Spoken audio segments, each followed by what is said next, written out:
Welcome to The Last American Vagabond. Joining me today is Vanessa Beeley, and I would honored to point out that she is not, if not the most, one of the most recurring guests on this platform. I was looking back at how many times we've spoken with her, and I think it just speaks to the amazing wealth of knowledge that she brings to the table.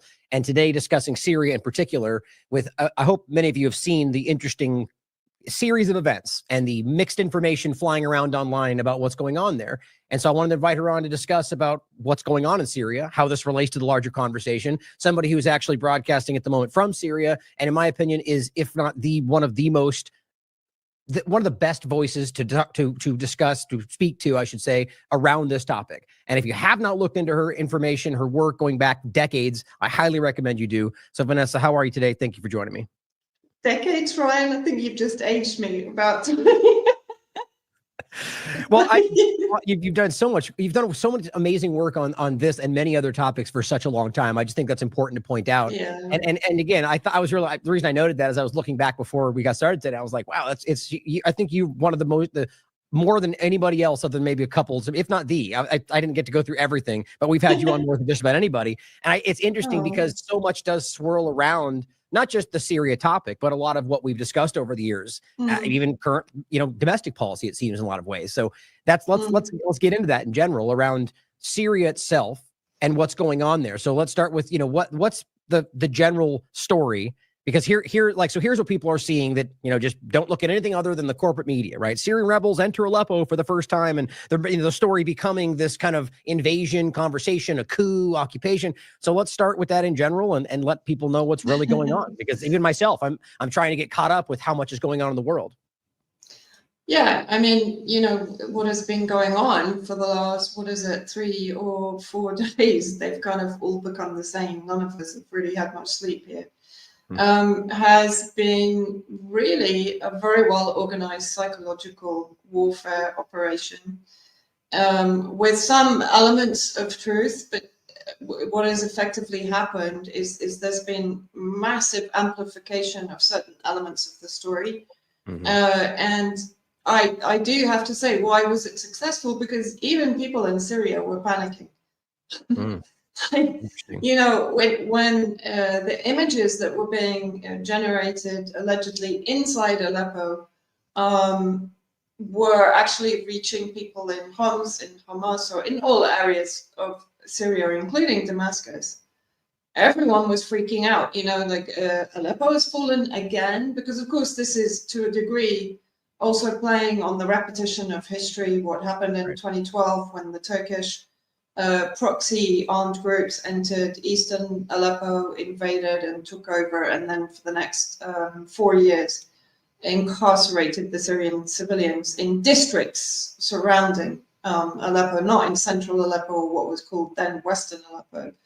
That was still under the government protection, and that's where the majority of civilians were living. Of course, Western media didn't give you that side of the story. They just told you that all Aleppo was being besieged and starved and so on and so forth. And so I'll try to condense it. It is pretty complicated what actually went on, but I think what's probably better is to look at how the army is now managing it, because this is kind of what is going to give the key to what is going on. Because when suddenly we started to see all these images of the terrorists inside the city and taking selfies in front of certain artifacts and buildings and institutions, what it reminded me of almost immediately were the white helmet propaganda stills and movies and so on, because it was the same 2 or 3 people in each photo. I think there was only one photo that had about 10 people in it, or 10 or 11 outside the citadel. So I was like, okay, this isn't a mass invasion, right? Right. So what we then ascertained was that there were sleeper cells, remnants of the terrorist groups left behind in Aleppo.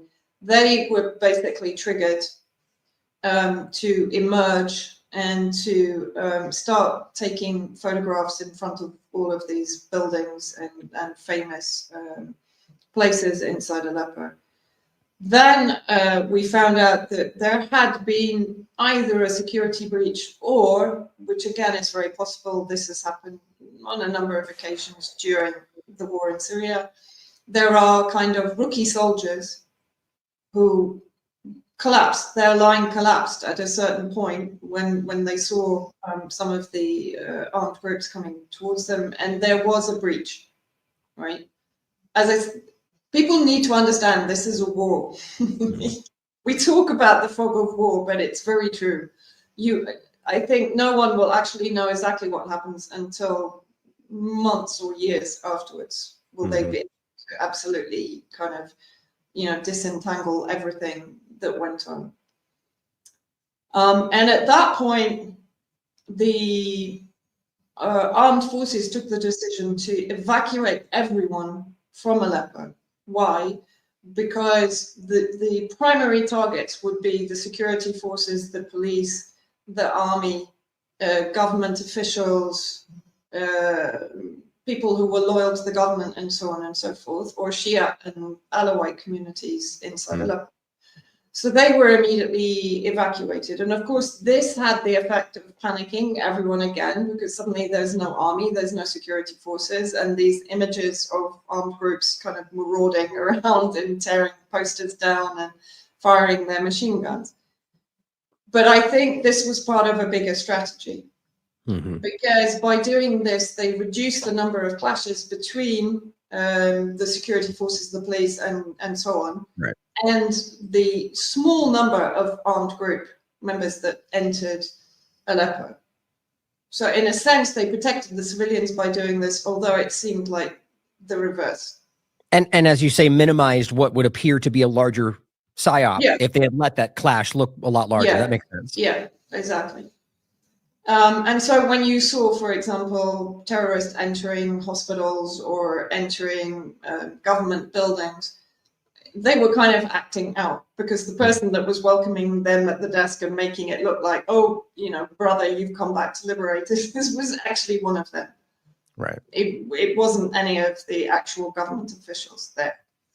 And then basically what happened is the army withdrew. Now, as soon as this happens, my brain starts thinking, okay, this is a trap. Because if you're allowing these armed groups to come forward, and you're withdrawing out, what happens? You create an area in which you've surrounded them.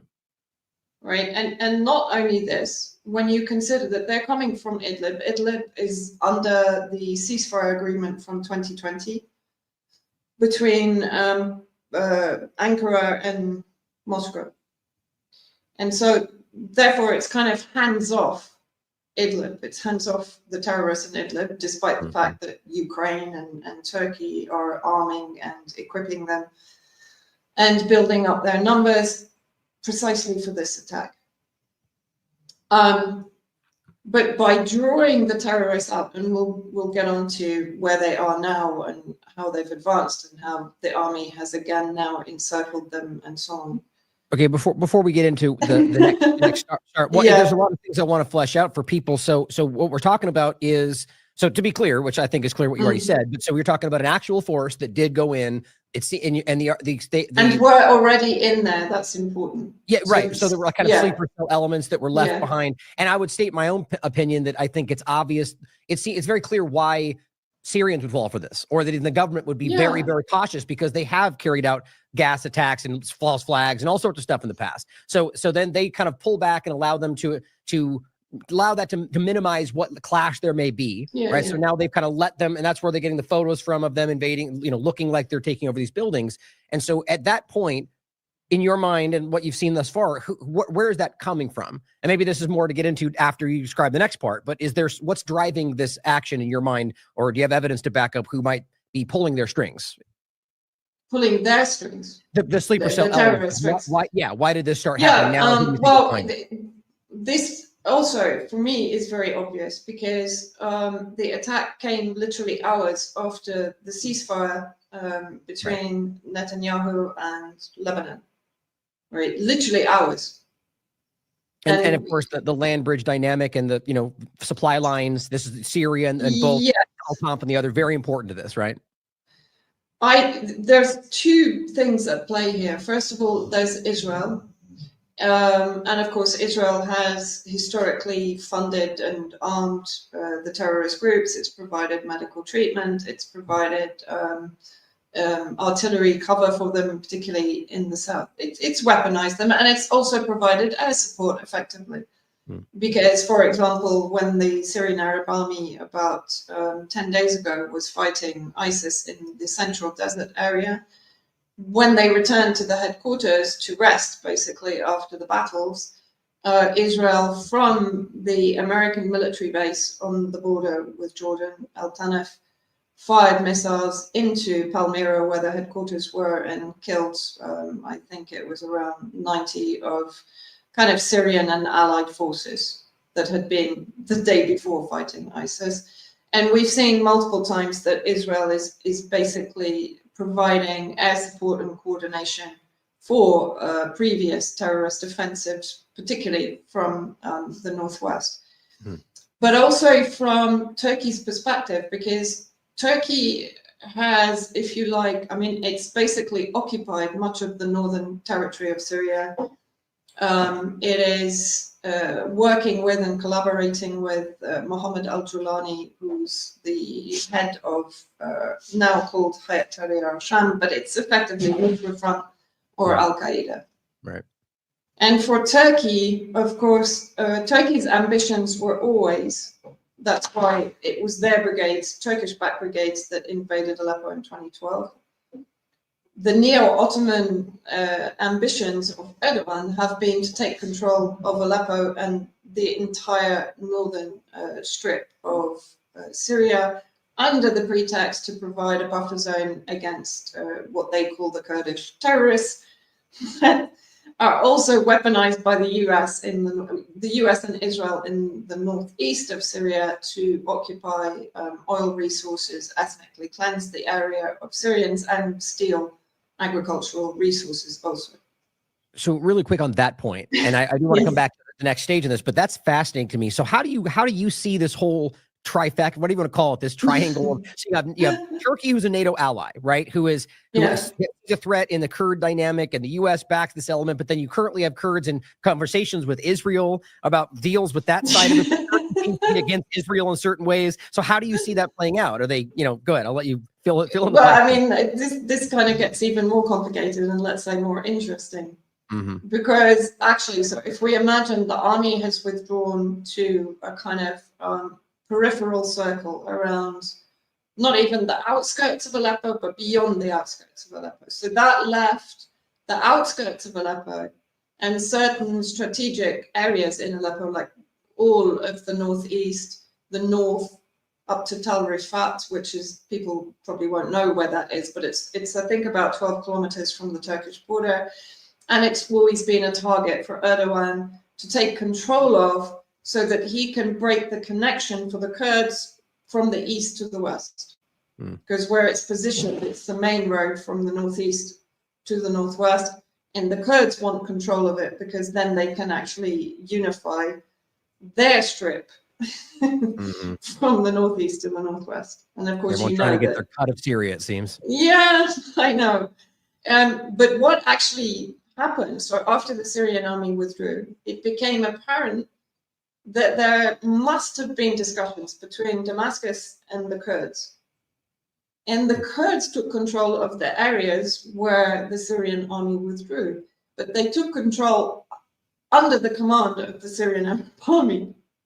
So this is where it gets it's not confusing, but it will be for the audience, because it's such a sort of complex, kind of intricate political game that's going on, really. So that, just to quickly explain that, why the Kurds would agree to that, because the Kurds' nemesis is Turkey, and it's currently Turkish-backed proxy forces from inside Idlib, but also from the north, the Syrian National Army. They've been rebranded. It was the Free Syrian Army, which were the Muslim Brotherhood that collaborated with Al-Qaeda in the beginning, right, and ISIS.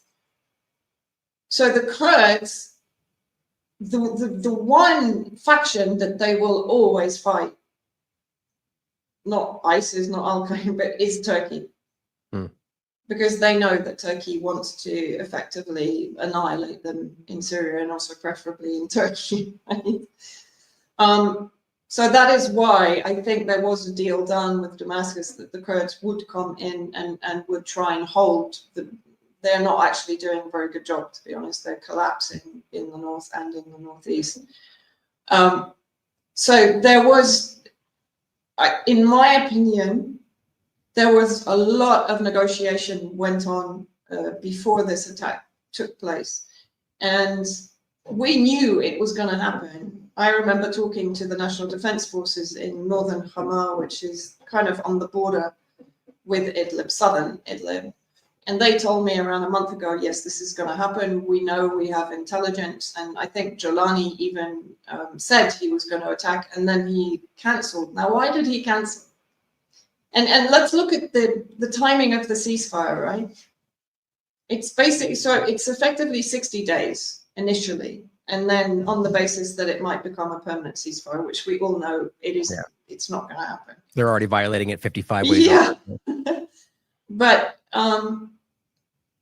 unfortunately, I think Hezbollah was very much cornered into accepting the ceasefire because of the threat of the ignition of internal divisions inside Lebanon. And so they had a responsibility to try and repair the integrity of Lebanon itself, right? Because Israel, it knew what it was doing. It started bombing in the center of Beirut. It started hitting Christian areas, which of course would ignite the Christian Zionist factions in Lebanon to be turned against Hezbollah.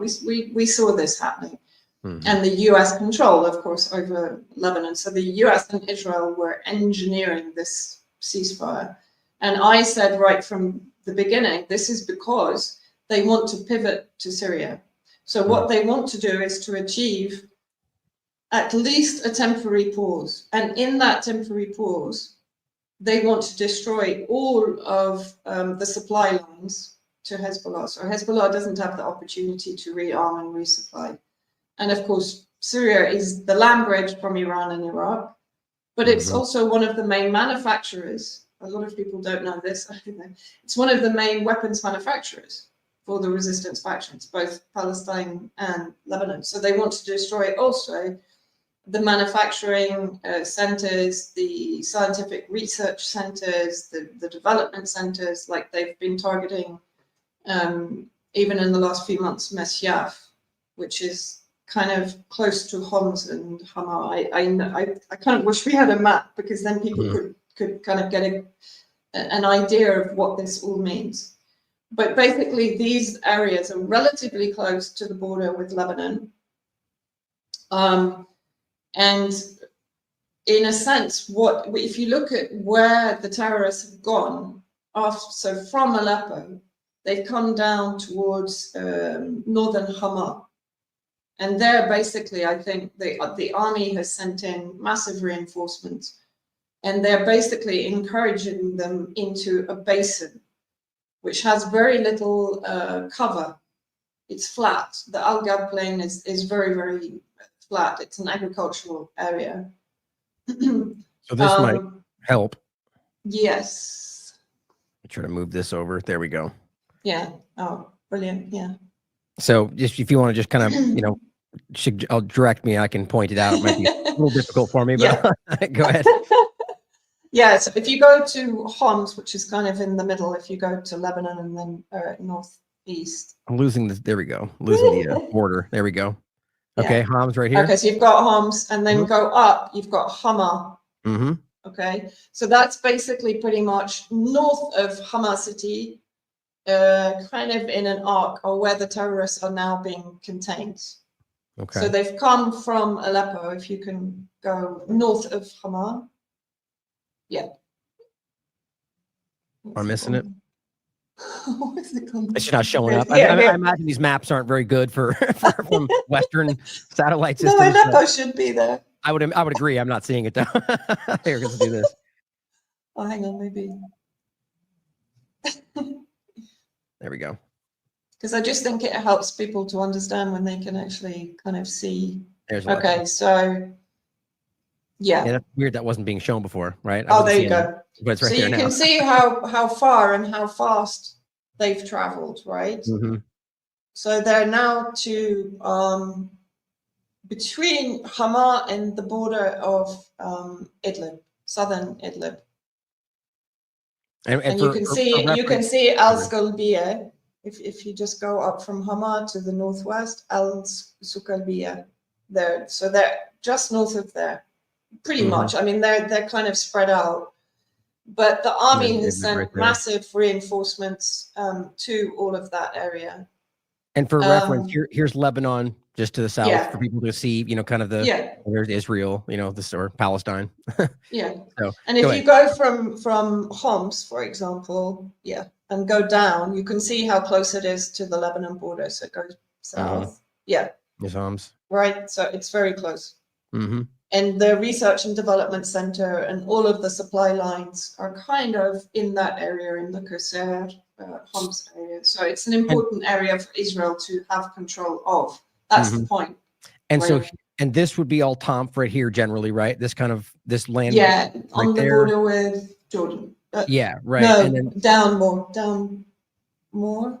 And it's not showing it. I was anyway, somewhere right along here. The point is that they're the one here and then the one over here are the two primary, you know, points. So just for people to understand. To give you an idea, America has, I think, predominantly in the northeast, around 28 military bases, unlawful military bases. Tanaf is the biggest one on the border with Jordan and Iraq. It's kind of in the triangle of Jordan and Iraq. Turkey has 150. Unlawful military bases inside the north and the northwest of Syria, and we're still counting. Actually, we're still trying to identify them. The Russian bases are generally Russian-Syrian bases. So even though you will see like a marcation of a Russian base, it's usually a joint base, as is the air defenses. Like, when people speak about Russia not supplying air defense and so on, the fact is that Russia is usually involved in the air defense in some way or another. Right? So really quickly on the Kurd point, I find it interesting, and then I want to ask you about where you think why this is happening. But the Kurd point is, so it seems very interesting to me, especially that you're pointing out that the Kurds are dealing to some degree with Syria, that they seem to be kind of this central player in all of this, whoever can get them to so essentially Syria getting them to effectively not push back against them, would that effectively stop a lot of the efforts from at least the U.S. occupation element? Like, isn't that they're one of the main players they use to kind of facilitate that, correct? That are inside Syria? One of the signals of the Kurds negotiating with Damascus is that they think the U.S. is going to abandon them. Right, because they have many times, right? So, and of course, they've been speaking about that under Trump, because Trump actually wasn't, you know, at least in his rhetoric, he wasn't very fond of the Kurds. It's Israel that actually needs the Kurds more than America. Interesting. Right? Because America can occupy the oil by itself. But if you imagine for the map of Greater Israel, there's a northeastern section in Syria that is not part of Greater Israel. So why does Israel want the Kurds there? Because they're a useful settlement tool for Israel to keep control of that northeastern sector that at the moment isn't part of Greater Israel. So that's why, for me, the Kurds are a bigger instrument for Israel, in a sense, than for the US. The US, even before the Kurds were being used, were using ISIS to steal Syrian oil. Right. You know, they have enough proxies that they can organize to fund themselves by stealing Syrian oil and taking it into Iraqi Kurdistan and then selling it wherever they want. You know, it's not. The proxy point's important too, just to show how many different, you know, manipulative groups they're out there that they're funding. Usually the most radical elements out there in the world. But so do you think this is more distractionary from what's going on in other fields, like with the Lebanon, Palestine, or is it about, you're talking about cutting off the supply lines for the war? No. How do you see this? What's the main purpose of this in your mind? The main purpose, as I said, if you look at where the terrorists are trying to go, right? They're trying to go to an area that is beneficial to Israel. Okay. Because if they made it beyond Hama, you can imagine they would get to Homs, they might get to Masyaf, to the biggest, I think, research and development center that Israel is constantly trying to destroy, right? Interesting. And take control of the main supply routes to Hezbollah. Right. And the area of Qusayr, which is traditionally a kind of a Hezbollah stronghold. So I can't remember when the big battles for it were, back in 2013, I think. So a perfect end game would be for them to officially occupy and take control of all of Syria, but if not, destroy these necessary locations to help themselves in the long term. Yeah, I mean, not necessarily. Not necessarily all of Syria. Of course, the other purpose they could be serving is to provide a distraction which diverts all the majority of the Syrian forces to the north and the northwest, while Israel prepares for some kind of operation in the south. Right. And let me bring that map back up again, because it's important to note that Syria is part of the greater Israel dynamic. I mean, most of Syria, right? So it's same with Lebanon, same all these locations. So it's not just these are coincidentally what they're holding to stop the war. It's ultimately this is a guise, at least in one case, to take. I mean, like to point out in Lebanon, for example, they already have released maps with Hebrew names of the settlements they want to put in northern Lebanon. You know, so this is very, very on the surface. So well, and historically, they've always believed that south of the Litani River is their territory. I mean, there's been, I think there was one article in the Jerusalem Post that they quickly deleted. Maybe it wasn't the right time to publish it, where from a religious perspective, they argued that southern Lebanon is theirs. It's Israeli territory from, you know, from a religious historical perspective, blah, blah, blah. And now, of course, through the ceasefire, the difficulty is now is they've advanced way further than they did during the actual battles with Hezbollah, and they didn't really advance. I mean, absolutely minimal amount of territory was taken by Israel during the 1 month or whatever it was, 56 days or something, of the battles between Hezbollah and Israel on the ground. But now, because the Lebanese army, which is it's fully sponsored by the United States, and the United States has deliberately kept it incapable of defending itself against Israel, because they're supplying billions of dollars worth of weapons and equipment and, you know, sophisticated warplanes and missiles and so on to Israel, and to the Lebanese army. I think they gave them 2 reconditioned Cessna planes that can fire Hellfire missiles, but that's it, right? So that's just to give you an idea of the kind of disproportionate sponsorship of the US, of Lebanese army, and of the Israeli army. The Lebanese army is incapable of defending itself. And that's despite the fact that Israel has been targeting them, whether accidentally or not, more than once. Not Hezbollah, but the actual Lebanese forces, which is interesting, you know. But so let's bring this back to the part that, so we basically, they had pulled back, right? This is the recent iteration of this. In sleeper cell elements took pictures and it made, you know, sold the narrative that they were taking over everything. So that's where we kind of left off. And you had posted some stuff kind of trying to walk people back from the edge, you know, saying the video, you know, what we just discussed essentially in this tweet. And then you were highlighting what kind of the aftermath was. So go into that for me in regard to what happened with the Hayat al-Sham elements and the reaction of the government, and kind of the reality that there is no coup going on despite all the narrative. And we can touch on the kind of social media misinformation campaign. It was just unbelievable. I mean, last night there was what was it? 2 divisions basically of the Syrian Arab army were allegedly fighting it out in the center of Damascus. And there were people. There's no truth to this at all. No, absolutely not. There's nothing that would never happen within the Syrian army, you know. And tonight we were just talking about it before I came on. Apparently, Syrian rebels have stormed the presidential palace in Damascus. So my answer was, really, as the Iranian foreign minister suddenly joined the rebels, because he's in the palace with the president. So I have no idea what you're talking. And that was Jerusalem Post.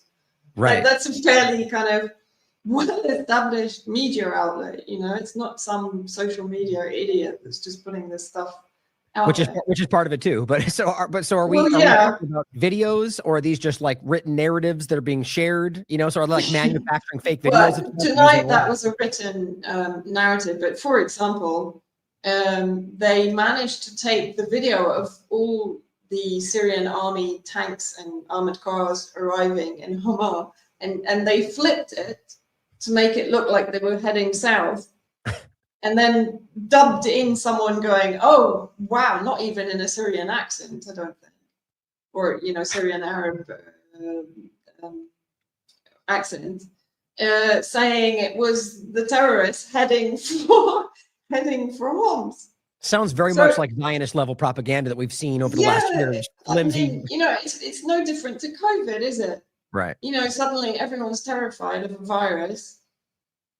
It's the same thing. It's the same manipulation, mind manipulation. And, you know, unfortunately, many Syrians, they've lived through 14 years of war. To suddenly see that Aleppo, the city that was liberated in 2016, and the countryside was liberated, I think, 2020, it was fully liberated, had fallen in like what appeared to be minutes.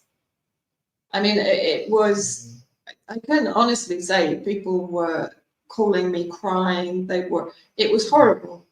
It was really horrible to see people being absolutely messed with psychologically in that way after everything that they've gone through. That is actually pure evil in my opinion, you know. I agree. It was awful and shocking, and it was really difficult to even deal with. And I don't mean that from my perspective, but it was just you know, horrible for them. So what's happening now is sorry, because you asked me. So the armed groups basically are mostly on the kind of outskirts of Aleppo, inside the city, but on the very furthest suburbs. Out the armed groups being the Syrian forces, or the no, sorry, the terrorists. Okay, terrorists. got it. So what's happening now is Russia and Syria are bombing. Like, the civilians have had instructions to basically stay away from large gatherings of Nusra Front, or whatever you want to call them, Al-Qaeda. Let's call them that, because that's what they are basically.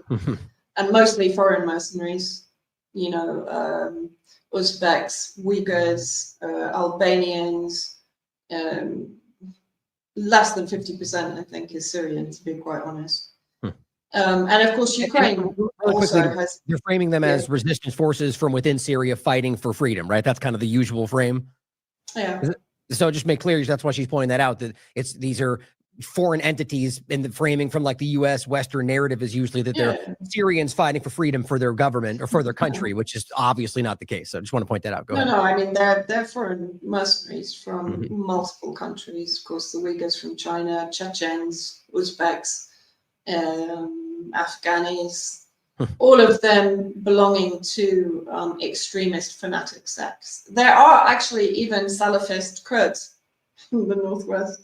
So, as I said, this, you know, when you go into it in depth, it just becomes insane. Right. But Ukrainian military, special forces, and intelligence have also been in the northwest training the armed groups for some time, on the basis that it was negotiated with Giuliani that they would come and they would provide training and weapons in return for Giuliani choosing which of his terrorists he would send to fight in Ukraine against Russia. And we know already that we've seen the ISIS patches in Ukraine. And also now again in Syria as well, right? We're seeing that same thing, the forces they're sending, and it's being denied. It's exactly. So basically, those large gatherings are getting bombed, and they are getting obliterated, right? Because we come back to this ceasefire agreement from 2020 between Moscow and Ankara, which meant that effectively Idlib was a protected area north of one of the main roads from Aleppo to Latakia on the eastern coast of Syria. North of that line was a kind of protected area occupied by Turkey, patrolled, the road itself was patrolled or should be patrolled by Russia and Turkey. Of course, there have been ceasefire violations, but, you know, Russia has respected the ceasefire, not always in agreement with Damascus for obvious reasons. Mm-hmm. But now what has happened, one, thanks to kind of Turkey's precipitous attack, and Israel pushing them to attack, of course, they've massively broken the ceasefire. So that should be null and void, should be. We'll see what political shenanigans go on over that. But ultimately, of course, what's happened is huge numbers of the terrorists have left Idlib. And the more they're drawn out, they're legitimate targets. Yeah. Well, and that's a positive in the end game for possibly retaking Syrian territory, right? Is because I think, well, I guess obviously the state forces that are keeping that occupation going would be the main point, but I think the terrorist forces being gone is an obvious positive, right? Yeah, and of course that also then someone described it very well. They said Netanyahu's thrown a boomerang to Netanyahu. Sorry, Erdogan has thrown a boomerang to Netanyahu. Let's hope it comes back and cuts off his head. And the point is, it probably will, because look, where will those terrorists go? They will go to Turkey. Suddenly Turkey will be inundated with all of these terrorist groups that he's managed to contain in Syria and kind of feed them, you know, give them electricity and water there, but they're in Syria. They're not a threat to Turkey itself. Secondly, what was I going to say? The fact that they've exited Idlib, the fact that Turkey has actually triggered his own proxies, Erdogan's own proxies from the north, the Syrian National Army, to get involved. So in a sense, that there's a two-prong attack going on from the north and from the northwest. This has completely exposed Erdogan. Right. And you know what it does, in a sense, I think he was doing this to, one, remind everyone that he's here, because there's deals going on kind of all over the place, and Turkey is very much getting left out on a limb, both with the US and with Russia and even with Israel. Because if you look at the India, Middle East economic corridor, there's no Turkey involved in that. Well, so, go ahead. Yeah, no. Well, I was just going to say this is, again, the same point from the Turkey elements always stood out to me as such an interesting anomaly as a NATO ally, yet seemingly kind of never really like they just kind of act their own way and do their own thing, you know. And so in this case, how do you see the like with what you just described, and then the weird, at least forward-facing resistance to Israel in a lot of ways that I mean, he's even come out and called it genocide. So so if it seems that they're actively kind of on the same side with this, whether that's by design or not, how do you see that fitting in? Is there more connection betwing Erdogan and yeah, absolutely. They're two peas in a pod. That's important. But the thing is, they have their own agendas as regards hegemony and empire. Right. So in some ways they're rivals, in other ways they're allies. And even while Erdogan has been putting out all of this rhetoric and claiming that he's stopped trading with Israel and so on, he hasn't.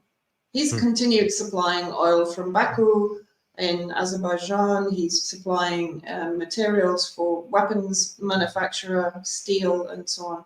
And he just diverts it. He diverts it through, you know, NGOs in the occupied Cyprus territories or whatever. But he's never stopped. And what's happening now, he's working hand in glove with Israel. It's a pincer action, potentially, because if Turkey is coming from the north and the terrorists are heading north to south, that leaves the terrain open for Israel potentially to take territory in the south. Either through proxies, because of course Israel's behind the separatist movements in Sweda in the southeast, and also has control to some degree over the terrorist factions that remained in Dara, south of Damascus, and so on, right? So, you know, Syria is fighting right now a pretty major war again, but Iraq is mobilizing forces. I think it's probably going to be the PMU, the Popular Mobilization Forces, and some of the resistance factions, I think, we can come imagine into Syria. So we can imagine that this is going to immediately become the Iran dictating the entire thing narrative from Israel and the United States with the PMU overlap, which is usually what they go with. Yeah. So that immediately justifies, I'm just guessing, in my opinion, obviously, where this goes next, where it'll be that now this is the multi-front war, which they've already kind of included Syria in, which will just justify. I mean, how long until we start seeing the tunnels under homes and human shield narrative shuffled over to Syria, and I think that's where this seems to go. Is that a fair statement? No, it's absolutely correct. I mean, it's kind of, after the first 2 days, I just sat down with a couple of people that I, usually brainstorm with, and we were all kind of, how do we make sense of all of this, everything that's going on? Well, I just don't think it makes sense in the strategic way either. I mean, other than the obvious shutting off the supply lines, it seems like a desperate flailing act, because at this point, even if they succeed in all of these actions, how do they ultimately come out of this? It's like they're trying to dig their way out of a hole with the genocide revelate. People are aware of what's going on. The Western politicians, the media, they're just falling apart with all this right now. So it just seems like a rash decision to just lurch into some new, even though it hasn't really stopped, as I'm sure you'd point out, but I don't know. I mean, I just don't see how this plays out other than that. How do you fit that together? I mean, for me, it's quite interesting because I sort of try to stay off X and social media because it does my head in. But what I am seeing is most of the kind of what I say regime change idiots are coming back out of the woodwork, but they're getting slammed. Good. What I'm seeing is really the reaction is like, what are you talking about? So it's not working. It's not working like it did when people were kind of really didn't have enough information and they were being confused and gaslighted by the narratives about Assad barrel bombing everyone and gassing his own people and so on, right? Yeah. But so they're basically re-rolling out the carpet, the regime change carpet, but it's not working. I'm glad to see. I understand why too. I mean, this is why I see a lot of this going on, is that I think they just have lost control over these narratives, and I think that's why my point about the desperate kind of reaction. So we have the action of Russian and Syrian forces against the people on the ground. So before we move past that, where is that at currently? Are these forces now destroyed and this is over, or where is this going from today forward? I mean, this will take time. So basically, again, if you imagine the advance of the terrorist forces, the army moved back to within a certain perimeter around Aleppo. So the area in which really the terrorist groups can operate, there's not enough of them inside Aleppo to occupy the city, by the way. I want to be very clear about that. Whatever they say, there's just scatterings of them. They can't set up any kind of military occupation at the moment. Okay. But the ones that are kind of stuck between Aleppo and the Syrian army positions are getting heavily bombed. And remember that, for example, some of the towns within that perimeter also have been fully evacuated. That was really the biggest number of people that you saw evacuating from Aleppo city. So it wasn't, some people were saying huge numbers of people had left Aleppo, but actually the majority were from the Shia Muslim towns, Nubal and Zara, in that area that had faced massacre by the terrorist groups back in 2016, I think it was. And so within that perimeter, they're getting pulverized. And then what's happening is Russia is bombing all of the supply lines to them. So it's bombing behind the Syrian army positions to the south and to the east of Idlib city. And it has been attacking Idlib city itself, which is, of course, their headquarters. There were reports that Jolani had been killed in an attack on the command headquarters, but we don't know if that has been confirmed. Yeah, well, that's what I was gonna say. You had said this was an AI image, but we don't. Is that so? The actual confirmation is not in yet, but this is confirmed to be a fake image that was circulating. Yeah, a number of Syrians told me it was fake. So I think there's high potential that it is. I can't say really one way or another, but people are saying, look, it's not confirmed. I wouldn't sort of use this image as evidence, and so that's fair enough. We'll wait to see. The proof will be, is he going to appear again as he did in one of the videos showing him getting out of his car in Aleppo City, which I think wasn't Aleppo City, but usually how that goes. So basically what Russia's now doing is bombing the supply lines, the support system behind those supply lines, and the drone manufacturing sites, the ammunition, and so on. And that will be ongoing. But what people also need to understand is that a lot of this is underground. So it's are we getting the same claims? Sorry, go ahead. No, go on. Sorry. Sorry, I want to ask about, are we getting the same claims of, Russia bombing civilians in Idlib like we were seeing last time? Is that actually happening again? Yeah, I'm sure the white helmets are on high alert right now to roll out all of their. It's funny you bring that up, because even Patrick Henningsen was doing the same thing. Hey, look who's popped out of the shadows again. Even though they weren't around for the longest time. And I'll include one of your discussions as well. By the way, I'll grab the 5 different times we've talked about this on our platform around white helmets and the different lies around that. Yeah. So basically that's it. And Russia has, I think in the last 72 hours, they've been sending weapon systems into Syria. They've changed the head of the Russian forces back to who was here before, I think in the kind of, I'm trying to think, around 2020. So he was involved in some of the kind of toughest battles actually to liberate northern Hama and southern Idlib. That's Commander, or I assume it's General Shaiko. So he's come back. He's been reappointed to Syria. So they're obviously, this kind of means business from Russia's perspective. And I'm personally quite sure that Putin and Trump will already be talking. And, I think we agree, you and I, that realpolitik is that's what it's about. It's just about dealing and kind of, reaching a satisfying agreement between enemies, basically, at the end of the day. And so I think the deal that might be on the table is to do with Ukraine. I mean, obviously, Trump got elected on he's going to resolve Ukraine. And I think, we all knew that Zelensky at some point was going to be thrown under the bus. And by the way, I am not going to give any credit to Trump, because I just see it as a tag team. Biden did his bit. Trump's now going to come in and manage the next section of the roadmap. And that's it. That's how I look at it. So there's no way that I'm going to be accused of being a Trump supporter or Trump's bringing peace or anything like that. It's just, this is the next part of the game. Right. I wholehearteady agree with that, but I'm sure we both would agree that regardless of who and how, if it did come to an end, even if used for another lie later, it would still be a good thing, right? So we're both, I have a hard time with people out there that would not want this to stop because that would look good for Trump. I mean, those people don't care about positive outcomes.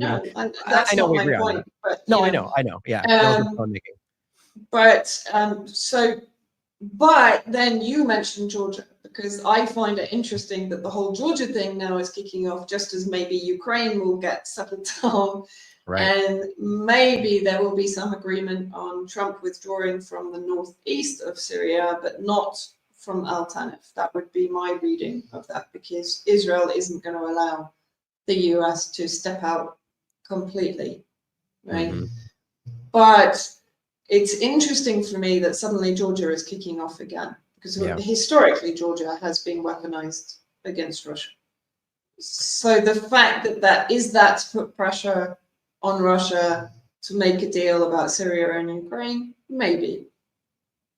Well, I'm also worried about the possibility and the idea that it's hard to see, who to know, how to know what. It's hard to tell what player is making what move and how this all plays out, right? So, like, to me, Yeah. from the Syria side of it, I think it's obvious that this is more so the interest of Israel and what in the end game.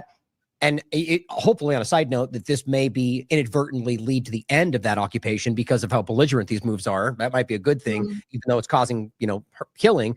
But then at the same time, like with Georgia, it might even strike me as it makes sense more so that this might be a U.S. move to maintain something that is in their benefit, or like as opposed That's to. That's what I mean. Yeah. And so, like, that's what I mean. So it's, in a sense, it's like, okay, we'll do a deal on Ukraine, but just in case you get complacent, we might kick something off in Georgia. Right, but what I mean is almost to the detriment to Israel's agenda. Like, see, I'm saying, like, because there might be, that's just my thought that might be playing out. So I guess the point would be we should always consider that there's multiple players in these things. Yeah. Either way, it's interesting that Georgia is spinning off, and like somebody made the joke about Newland packages coming in. Here's cookies and a gas mask, and it just was so strange, And so the worry is that there's another thing, there's the fake color revolution, kind of pro-democracy protest popping off again. So do you think that is one and the same? Is this part of your opinion? This is part of the same kind of distraction area or destabilization? Yeah. Well, of course. Yeah. I don't think it's genuine at all. I mean, I haven't, because, it's been so intense here. I haven't been closely following it. I've just been, and what's interesting is a lot of the terrorist channels on Telegram in particular have been sharing information about Georgia. Okay, yeah. And pro uprising. So that immediately I clicked, okay, right, this is connected. As is Ukraine, because of course Ukraine is now dipping into the northwest. And the funny thing is, a lot of the armed groups, I've noticed they're wearing bright yellow, Ukraine yellow ribbons around their arms to ident and around their helmets to identify themselves. So I've never seen that before from them, because Hezbollah has the yellow flag, so it's very unusual that they would use yellow. Oh, it seems reminiscent. That's just me, sort of, seems reminiscent of the Israeli yellow pins. That also, yeah. But that's just an overlap. Who knows if that's the case or not? But I mean, Ukraine Israel is a massive overlap anyway. So, absolutely. That's. And we've talked about that, actually, about the possible long-term point about Zion, and there's a lot of these overlaps specifically with Ukraine. But so what I think is interesting with the Georgia part as well is that it could very well be like with Trump during his last administration. There was all these if not more than twice. It was, we're going to be out of Syria. That's my promise. And then, we're bound by the fact that we have to fight terror bad guys and we have to go back in because Assad carried out a gas attack. So I wonder if that might be how that plays out with Georgia. That this becomes, Russia did this here, now we can't leave, and that's why they rationalized why he didn't do that. That would make more sense to me. But I do see things shifting in very different ways today. So it wouldn't be surprising if they kind of rolled this out, as you said, that we knew Zelensky would eventually get thrown to the bus to rationalize some new step or to make them look good. But again, ending or not, however it ends, I think that's a good thing for Ukrainians in general. So I guess let's kind of put a cap on it here, because I do think this is important as its own topic. So where do you see this going in the long term? And we don't have to get into the depths of Gaza and because we've talked about that as well. But I just don't see how this comes to an end. Even as, I've never seen a more visible, proven, documented reality, whether it's about Gaza or other discussions coming from Israel and the United States and what they're doing. And yet it just keeps going. And now they've shifted into Syria as well. And so it's like, how do you see this kind of ending, and like whether there will ever be accountability, especially coming from a Syrian perspective? I forgot about accountability, because I have absolutely zero faith in any kind of international law institutions. They've proven themselves to be utterly toothless and compromised and corrupt and under the control of the powers that are actually committing the crime. So, I've just put that out of my mind. For me, it's kind of different, I guess, because my perspective comes from living here. Right. So I'm very kind of immersed in the resistance culture. So I very much see it as being, there is no way to end the hegemony in this region unless you do it with power. And that is actually what President Assad said after his visit to Moscow on Friday. He said, this is the only way we can deal with this. It doesn't matter how you look at it. We're invaded by human waste, basically. You know, there's no other way to describe them when you look at how they treat prisoners, how they, I mean, you know, these are monsters that are supported by monsters in Israel, monsters in the US, monsters in Ukraine. You know, this is the point. Nazis in Ukraine, Zionists in Israel, Christian Zionists and Zionists in America and the UK and the EU and so on. Mm-hmm. They are their children, their spawn, right? And as you point out, though, the interconnection between all of those, I see this as very much one thing. Yeah, exactly. And so for me, you know, like the only hope, honestly, that we have here in Syria or in Gaza or in Lebanon, and I'm saying that with full cognizance of the political shenanigans that are going on, the power that the US has to manipulate, to infiltrate, not only the US, but the UK and Israel, to manipulate and to infiltrate and to influence decisions within nation states, right? That's a given. But for example, now, we would never have seen this back in 2012, 2013, so on. That Iraq is mobilizing forces, and it is talking about coming into Syria, because initially we thought, yeah, they'll mobilize and they'll just protect the border between Syria and Iraq. But the news has kind of been increasing today that they are actually going to come into Syria to join the war. That's unprecedented. We've never seen that before. Yeah. Yemen. Right. You know, Yemen, I know, would send like tens of thousands tomorrow if needed. Right. So I think really we're heading for some kind of major conflict, because I can't quite see how it can be politically resolved. That doesn't mean that there doesn't exist some kind of solution. Right. I sadly, oh, sorry, go ahead. No, go on. I was just thinking out loud. Yeah, well, it's just such a difficult position. I mean, look, my everything in my body wants to reject the, you know, just not that it's the reality of what has to happen, but the point that we have to respond with violence. You know, just like, it's not who I am, but it kills me. But that does seem to be where they have created this. So damn them for making this the reality of the situation, where you know, with all the evidence, if there was any justice so far, and who knows, like you said, maybe we'll see this go in a different direction. They've shown you, we don't care what you think. We don't care about the laws we put on everybody else. And so he's right. At the end of the day, that does come down to some kind of violence in response. And so what kills me about this, though, is that you can see how this goes. That it's the same we see with like Russia and Israel or anybody else, where they can just relentlessly bomb Syria, do what they want. The moment somebody defends or responds, it becomes they're attacking, their violence. And so I can't help but see that this will end up in the position that they've already lined out. It's Iran, right? And the moment they start responding, and I mean, let's not forget, the U.S. is illegally occupying Iraq. The U.S. is illegally occupying Syria. So the same argument applies to Palestine. They have the legal right to arm resistance, whether or not they were attacked. And so suddenly they start attacking, and the narrative spins out where the U.S. and they get the world war they've been pushing, you know, and I worry about that. But again, the fault would lie with the people that have manufactured this. But I hate to admit that does seem to be the only way they've left us. You know, there's no positive spin on that. That bothers me. The only other thing that I could bring into it is how much does Trump want to go to war with China? You know, what's that? Because perhaps that, you know, he wants to clear the board so that he's freed up to target China. That's also kind of slightly in my head, because obviously they've been working through infiltrating Latin American countries, bringing in leaderships that are far right, allied with Israel, like what's his name, Milei in Argentina. Still Cuba, Venezuela, Brazil is still very much in their crosshairs. I mean, I've been speaking to the Venezuela ambassador here quite a lot about the situation, because he's actually originally Syrian, because there were many Syrians that moved to Latin America. And Venezuela knows that at some point America is going to seriously try and militarily, either by proxy or by intervention, destabilize Venezuela, because they've remained part of the resistance. And Maduro has, you know, foiled attempts to lead regime change coups in Venezuela at least twice.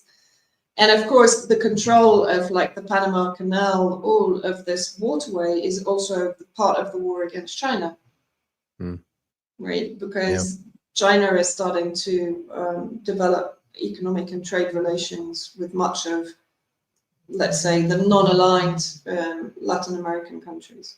Yeah, God forbid they should make mutually beneficial agreements with people that want to work with them. You know, it's crazy. So, you know, it's kind of, I don't know, it's what I think is really interesting, and what maybe helps us in a way, is that all of the connections are coming much more to the surface. Yes. Yes.